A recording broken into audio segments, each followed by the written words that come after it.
Good morning, everybody. Before my talk, I would like to thank workshop organizer for giving me this very important opportunity to share with you very exciting activities that we are doing in Vietnam. So my talk will be elaborate some of the results that we have from Dr. Nguyen's presentation a couple of days ago on zero discordant couples in concentrated epidemic. So this is a slide that you may already seen. This is a HIV epidemic in Vietnam. As you see, we have almost 19 million people. And the HIV epidemic is concentrated in key population, particularly among people who are injecting drugs, and following by sex workers and MSM. And HIV prevalence very high among people who are injecting drugs, almost 12%, and whereas in the general populations, about less than 5%, 0.5%.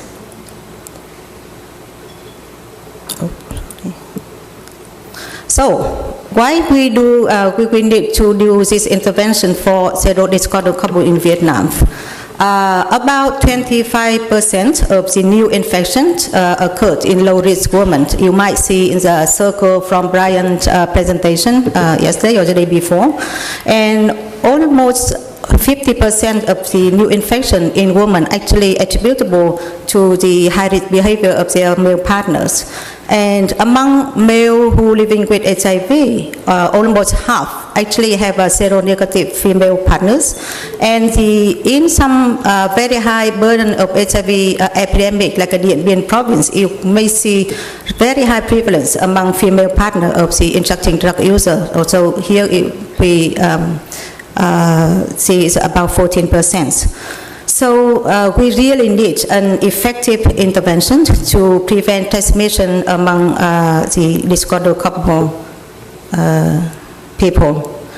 So the operational questions in translating global evidence for treatment and prevention into a program in Vietnam. First, what is the feasibility and acceptability in Vietnam program to bring this treatment as prevention, particularly for zero discordant couples? So couple HIV testing counseling in Vietnam is not routine, and we would like to see how is it in the practical programs and also immediate ART. Second question that we also want to explore is adherence, retention, and also viral suppression among people who are starting ART with high CD4, especially among people where injecting drug user is predominant.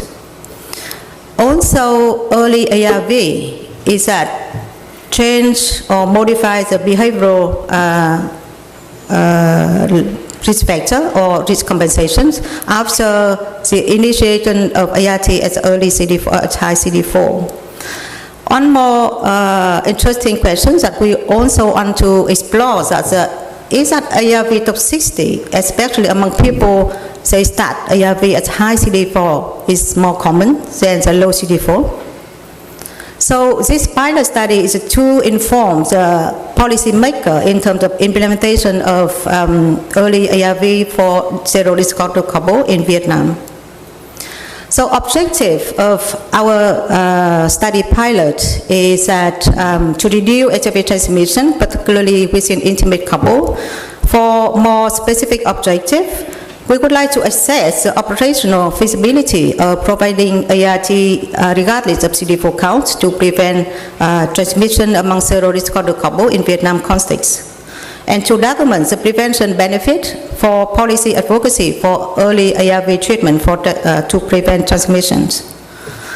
For study sites, we conducted in 2 provinces, as you can see in the map. One is a very mountainous province in the west north of Vietnam. The second is in Can Tho, is a flat province, Mekong River Delta. So on the mountainous, on the flat provinces, but they share the same feature of the epidemics where people who are injecting drugs in predominant. So follow up the participants, HIV positive in the cases will be initiated at ART regardless of CD4 count and follow for 12 months. These index cases will be tested for HIV viral load routinely at baseline 3 and 6 months. For HIV negative partners, they are also follow, assessed for, and tested for HIV at baseline 3 and 6 months. The preferred first-line ART regimen for this study population is TDF3-TCF evidence.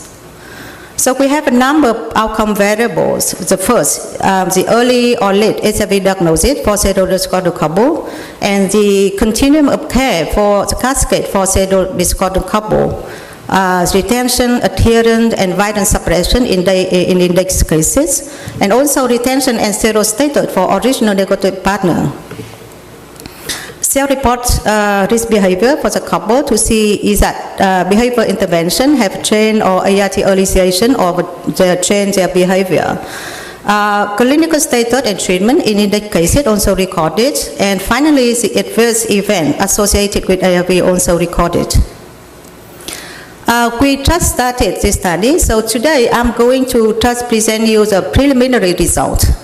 Between March and December 2013, we have 194 couples receive couple HIV testing and counseling, and among the 134 serodiscordant couples were identified, and 132 enrolled for the study, and 126 index cases initiated immediate ARV. So the characteristic of the study population at baseline, most of them are male, about 85%, and with young age, median age 32. More than 50% had CD4 count above 350, and with median viral load at 5.5 log 10. Among index cases, starting ARV before September, which means we measure at month 3, 95% was retained. So as you can see, it's a quite high rate of retention. Median viral load at 3 months, about 1.5 log 10 copies, which means it declines compared to baseline viral load about 3.6 log 10 copies. The viral load suppression definition at less than 1,000 copies at 3 months, about 78%. So we find no association between viral suppression at month 3 and the baseline CD4 count, as you can see in the figure. Also, compare between high CD4 count and low CD4 count group, 75% viral load suppression in the group with CD4 above 350 versus 81% viral load suppression of the group CD4 less than 350. Now, I would like to give you a little bit different flavor. That's ARV toxicity, and in this study group, we monitor ARV toxicity using targeted spontaneous reporting approach. This is an approach recommended by WHO in 2011, and we piloted in Vietnam among this study. So we only focus on the CNS symptom induced by efavirenz and also renal toxicity induced by TDF. The reported showing that there are quite number of the adverse events related to efavirenz, but commonly we see here is a fatigue, dizziness, headache, and insomnia. As a symptom is a less common. The severity and onset of CNS symptom attributed to efavirenz, as you can see, is most of them are minor, about 65%. There are some about more than 20% is not documented, and most of them occurred in the first week of the ARV initiations.